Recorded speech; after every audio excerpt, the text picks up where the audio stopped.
दबने में नहीं आ रहा था, मुसलमान किसी से नहीं दब रहा था। अंग्रेज बहुत ज्यादा दिमाग से काम करता है, जहन से काम लेता है।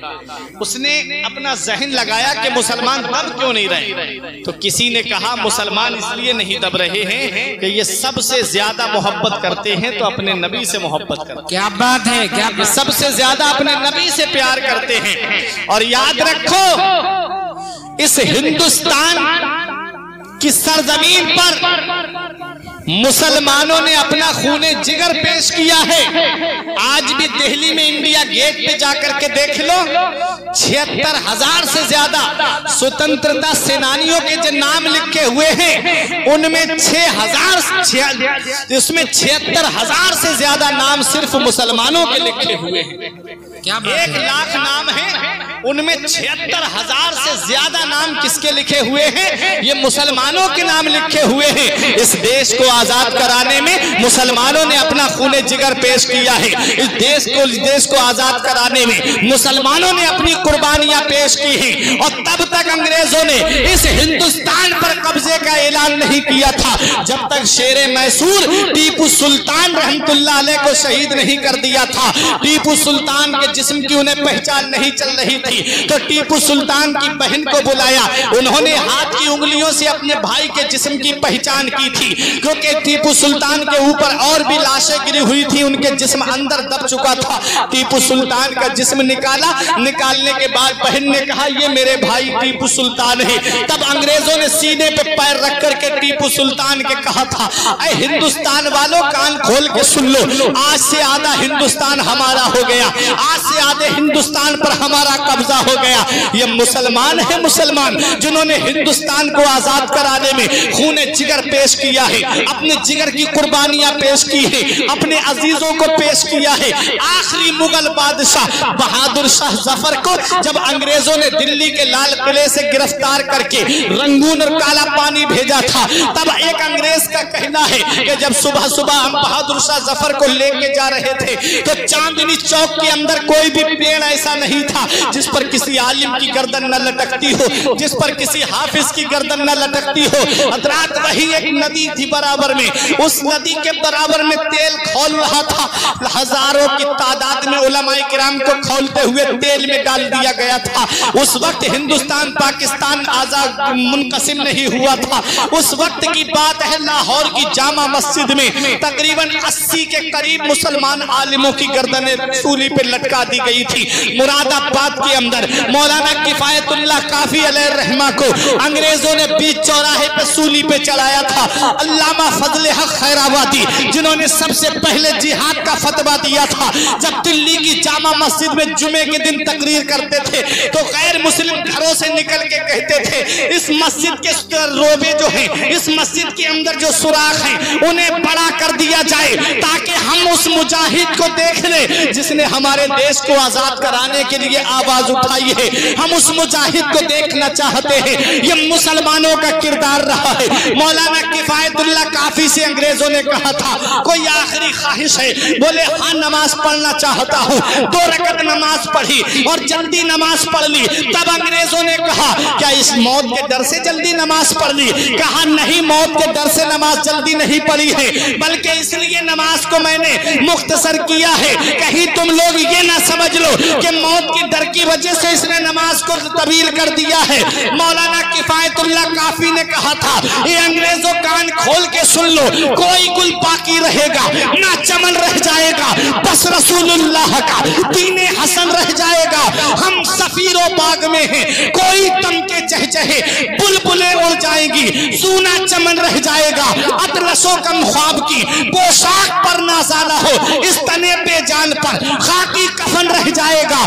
नाम शाहाने जहां मिट जाएंगे काफी, मगर नामे पाके पंजतन और मुस्तफा रह जाएगा। नारे तकबीर, हाथ उठा के बोलिए सारे लोग, नारे तकबीर, नारे रिसालत, मसलके आला हज़रत, ख्वाजा का हिंदुस्तान, ख्वाजा का हिंदुस्तान, फैज़ाने पंजतने पाक, औलादे इमाम हुसैन, वाहिदी दूल्हा। क्या बात है। आज जो हिंदुस्तान में तुम चैन की सांसें ले रहे हो, अरे ये अजीम मुजाहिदीन कहां से आए? जिन्होंने हमारे मुल्क को आजाद कराने के लिए अपनी जान की कुर्बानियां पेश कर दी। तो ऐ हाजीपुर व लखीमपुर के जिंदा दिल मुसलमानों, ये उलमाए किराम ये कहीं और की देन नहीं है, ये मदरसों की देन है। अल्लामा फजल हक खैराबादी ये मदरसे की देन है। मौलाना किफायतुल्लाह काफी ये मदरसे की देन है। मौलाना इनायतुल्लाह काकोरवी ये एक मदरसे की देन है। अल्लामा फजल हक खैराबादी ये एक मदरसे की देन है। अल्लामा रजा अली खान ये एक मदरसे की देन है। ये प्यारे मुसलमानों, अगर इन मदरसों को बंद कर दिया जाएगा तो ये अजीम मुजाहिद कहां से आएंगे? ये वही अजीम मुजाहिद है जो मदरसे की टूटी हुई चटाई पे बैठ करके मदरसे के अंदर सूखी रोटी और दाल को खा करके मदीने वाले मुस्तफा के पैगाम को आम कर रहे थे और दुनिया वालों को ये पैगाम दे रहे थे कि मोहम्मद से वफा तूने तो हम तेरे हैं, कि मोहम्मद से वफा तूने तो हम तेरे हैं। ये जहां चीज है क्या लौहो कलम तेरे। सुभान अल्लाह माशाअल्लाह, वाह वाह। ये मदरसों ही से तो पैदा हुए थे अजीम मुजाहिद, इसलिए इन मदरसों की तरफ रग़बत करो। इन मदरसों की तरफ अपने बच्चों को दीनी तालीम की तरफ अपने बच्चों का जहन लेकर के जाओ, ताकि ये बच्चे मदरसों में पहुंचे और दीनी तालीम हासिल करें और वक्त की बातिल ताकतों से टकराने का हुनर अपने पास में रखें। हजरात, तो बता ये रहा था कि जब अंग्रेजों ने इस हिंदुस्तान पे कब्जा किया था तो मुसलमान दबने में नहीं आ रहा था। उन्होंने कहा कैसे मुसलमानों को दबाया जाए, तो 2 गिरोह अंग्रेजों ने खरीदे थे। उसने फिर अपने जहन से काम करना शुरू कर दिया। उन्होंने 2 गिरोह खरीदे। एक गिरोह वो था जो बज़ाहिर लंबी लंबी दाढ़ियां रखे हुए था, जुब्बा और दस्तार पहने हुए था। उसने गांव देहातों में जाकर के सीधे साधे मुसलमानों को, जिनके पास तालीम कम होती है, जिनके पास इल्म कम होता है, उन सीधे साधे मुसलमानों को जाकर के बहकाना शुरू कर दिया। देखो, नबी के 2 हाथ थे, हमारे 2 हाथ हैं। नबी के 2 पैर थे, हमारे 2 पैर हैं। नबी की 2 आंखें थी, हमारी 2 आंखें हैं। नबी के 2 कान थे, हमारे 2 कान हैं। इसलिए नबी हमारी तरह बशर हुए। नबी ने शादी की, हम भी शादी करते हैं। नबी के बच्चे हुए, हमारे बच्चे हैं। इसलिए नबी हमारी तरह बशर हैं। बस वो नबी हैं, उनका अदब इतना करना चाहिए जैसे एक बड़े भाई का अदब किया जाता है। जब इस तरह के नए नए अकीदे इब्लीस की झोली से निकाल करके मुसलमानों के सामने पेश किए जा रहे थे, जब इस तरह के नए नए अकीदे मुसलमानों के सामने पेश किए जा रहे थे, और सीधे साधे कौम के मेरे मुसलमान उनके दामे फरेब में फंसते हुए जा रहे थे।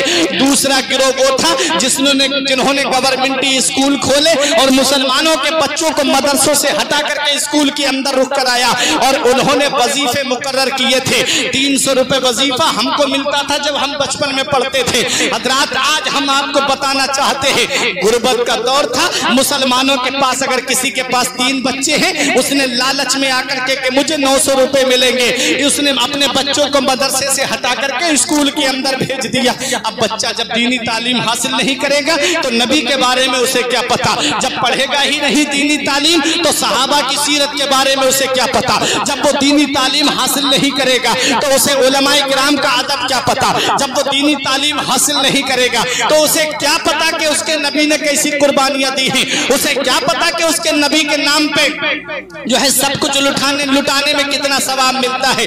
जब उसे पता ही नहीं है कि नबी की शान क्या है, सहाबा की शान क्या है, वलियों की शान क्या है, आलिमों का मकाम व मर्तबा क्या है, तो जब उन बच्चों को दीनी तालीम से दूर कर दिया और दूसरा जहन उसने ये चलाया, हर घर में टीवी पहुंचाने का उसने जहन चलाया। हजरात, जब हर घर के अंदर इस तरह से शैतान को ला करके रख दिया गया और जब मुसलमानों के बच्चों को दीनी तालीम से तो पहले ही दूर कर दिया, अब उन बच्चों को जो है फिल्मी ड्रामों की जो है लत लगा दी और मुसलमानों के बच्चे फिल्मी ड्रामों में मस्त होने लगे। घर की औरतें बच्चे सब बैठ करके पूरा दिन टीवी के सामने बैठ करके अपना वक्त जाय करते रहे। याद रखो प्यारे मुसलमानों, जब नमाजों की तरफ तवज्जो नहीं गई, जब दीनी मदारिस की तरफ तवज्जो नहीं गई, इस तरह से ईमान कमजोर होता चला गया।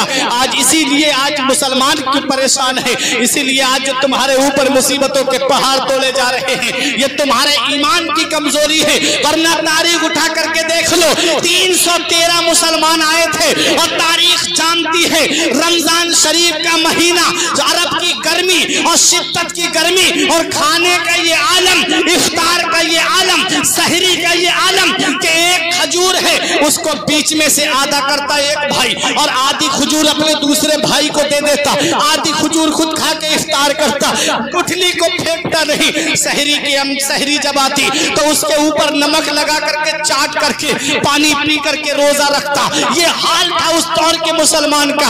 आज एक भाई मुझसे कहता है, मौलाना क्या बात है कि बदर में आसमान से फरिश्ते उतरे थे मुसलमानों की मदद के लिए, आज मुसलमानों की मदद के लिए कोई को नहीं आता है। मैंने कहा उन मुसलमानों की शान तो देख ले, उन मुसलमानों का मकाम तो देख ले, उन मुसलमानों का मर्तबा तो देख ले, उन मुसलमानों की अजमत तो देख ले। वो मुसलमान आपस में मुत्तहिद थे, उनके अंदर इत्तिहाद था। वो आए थे तो ये कह के आए थे, कसम खाई है मर जाएंगे या मारेंगे नारी को। सुना है गालियां देता है वो महबूबे बारी को।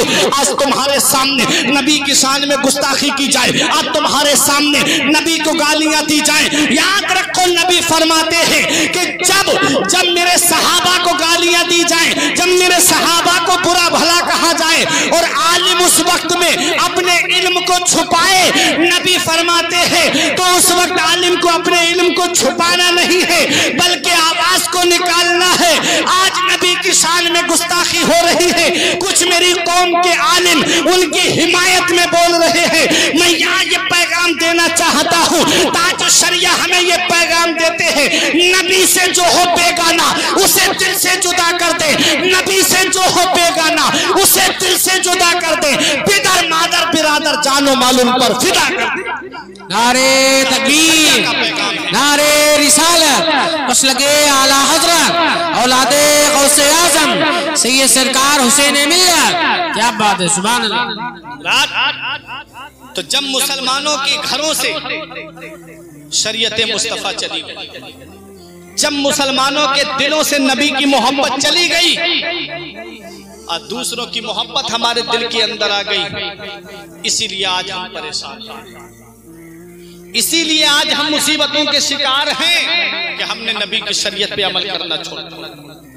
आज मुसलमानों की बस्ती से गुजरो शाम के वक्त में, आले रसूल की मौजूदगी में बोल रहा हूँ, बड़ी जिम्मेदारी के साथ शाम के वक्त गुजरना मुसलमानों की बस्ती से तो लाइन से बैठे हुए पबजी खेलते हुए मिलेंगे, व्हाट्सएप चलाते मिलेंगे, फेसबुक चलाते मिलेंगे, यूट्यूब पे अपनी आंखें गंदी करते हुए मिलेंगे।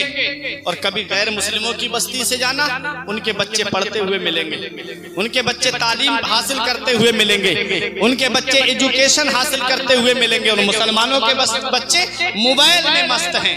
अब मुझे बताओ प्यारे मुसलमानों, क्यों ना आए तुम्हारे ऊपर मुसीबतें, क्यों ना आए तुम्हारे ऊपर परेशानियां। याद रखो वो पत्ता पेड़ से गिर जाता है जो अल्लाह के जिक्र से गाफिल हो जाता है, वो जानवर ज़िबा कर दिया जाता है जो अल्लाह के जिक्र से गाफिल हो जाता है, वो मछली शिकार हो जाती है जो अल्लाह के जिक्र से गाफिल हो जाती है, वो घास काट ली जाती है जो अल्लाह के जिक्र से गाफिल हो जाती है। आज मुसलमानों तुम्हारा हाल ये, पांचों वक्त की नमाज तुम गायब कर देते हो, पांचों वक्त अपने बिस्तर पे पड़े सोते रहते हो। आज तुम्हारे घरों का हाल क्या है? मेरी कौम का नौजवान 2.5 घंटे की फिल्म बैठ करके देख लेता है, 10 मिनट नमाज में लगते मस्जिद में नहीं जाता है। आज आप देखो जगह जगह बैठ करके फिल्में देखते हुए, फिल्मी ड्रामे देखते हुए मेरी कौम के नौजवान मिलेंगे। जरा से इतना वक्त नहीं मिलता कि जाकर के थोड़ी देर कुरान की तिलावत कर ले, इतना वक्त नहीं मिलता इमाम साहब के पास जाके कोई हदीस पाक नबी की सुन ले। आज हमारे पास इतना वक्त नहीं। याद रखो अचानक आने वाली मौतों से इबरत हासिल किया करो। पता नहीं ये मौत का फरिश्ता कब हमारे पास आ जाए, पता नहीं कब ये हमें दुनिया छोड़ करके जाना पड़ जाए। इसलिए ऐ मेरे अजीजों, अपना नाम अमाल मुकम्मल कर लो। अभी तुम्हें पता नहीं हमारे इलाके में एक घर के 7 लोगों का इंतकाल हुआ था। दिल्ली से आ रहे थे, अखबार में भी वो बात निकली थी, यूट्यूब पे भी वो खबर मौजूद है। एक घर के 7 लोगों का इंतकाल हुआ, अचानक से एक्सीडेंट हुआ और उनका इंतकाल हो गया, पूरे परिवार का परिवार खत्म हो गया। ये अचानक आने वाली मौतों से इबरत हासिल नहीं करते, पता नहीं कब मौत का फरिश्ता हमारे पास आ जाए। ये फिल्में देख करके कानों में ब्लूटूथ लगा ली, कानों में ईयरफोन लगा ली और गाने सुनता हुआ मेरी कौम का नौजवान गाड़ी से तेज रफ्तारी से चला जा रहा है। जरा सोच तो सही, खुदा ना खास्ता अगर इस हालत में मौत आ गई, गाने सुनता हुआ दुनिया से चला गया, तो कब्र में मदीने वाले मुस्तफा तुझसे अपना चेहरा फेर लेंगे। नबी चेहरा फेर लेंगे तो कौन है जो कब्र में तुम्हारे काम आएगा? मेरा इमाम कहता है उनको रहम आए तो आए, वरना वो कड़ी मार है क्या होना है। छुप के लोगों से किए जिसके गुनाह, वो खबरदार है क्या होना है। कल दूर जाना है, रहा दिन थोड़ा, मत पे क्या मार है क्या होना है, आह बिगड़ी तो कहाँ आकर नाव, ऐन मझधार है क्या होना है। कल तो दीदार का दिन है और यहाँ कल तो नबी का दीदार करना है, कल तो खुदा का दीदार करना है, कल सहाबा का दीदार करना है, कल अपने वलियों का दीदार करना है। और यहाँ पर यूट्यूब पे गंदी फिल्में देख करके, यहाँ पर यूट्यूब पे गंदी तस्वीरें देख करके आंखें हमारी बेकार हो चुकी हैं। हमारी आंखें इस लायक नहीं कि हम अपने नबी को ये चेहरा दिखा सके, हमारे चेहरे इस लायक नहीं कि हम नबी के सामने खड़े हो सके। आज हमारा वजूद इस लायक नहीं कि हम अपने नबी के सामने खड़े हो सके। कभी गौर कर लिया करो, कभी आईने में अपने आप को देख लिया करो। चेहरा है तो वो सुन्नत से सजा हुआ नहीं है। जिसकी दाढ़ी नहीं होती है वो कब्र में जाता है। नबी उससे अपना चेहरा अनवर मोड़ लेते हैं। उलमा इकराम बताते हैं नबी उससे अपना चेहरा अनवर मोड़ लेते हैं, क्योंकि जिसकी दाढ़ी नहीं होती उससे नबी अपनी नाराजगी का इजहार फरमाते हैं। तो मुझे बताओ प्यारे मुसलमानों, क्यों कौन है जो कब्र में उसके काम आएगा, कौन है जो कब्र में उसकी मदद करेगा। इसलिए ऐ मेरे अजीजों, अपने चेहरे इस लायक बना लो कि नबी के सामने खड़े हो सको, अपना वजूद इस लायक बना लो कि नबी के सामने खड़े हो सको। ये दुनिया चंद दिन की है, पता नहीं ये दुनिया कब छोड़ के हमें जाना पड़ जाए। रब कुरान में फरमाता है इज़ा जा अजलहुम ला यस्तअखिरून साअतन वला यस्तक़दिमून, जब मौत आएगी तो न एक सेकंड इधर और न एक सेकंड उधर। अल्लाह ने जिसकी जिस हाल में लिख दी है उसे उसी वक्त ये दुनिया छोड़ करके जाना है। जब दुनिया छोड़ के जाना है तो क्यों ना हम इस दुनिया से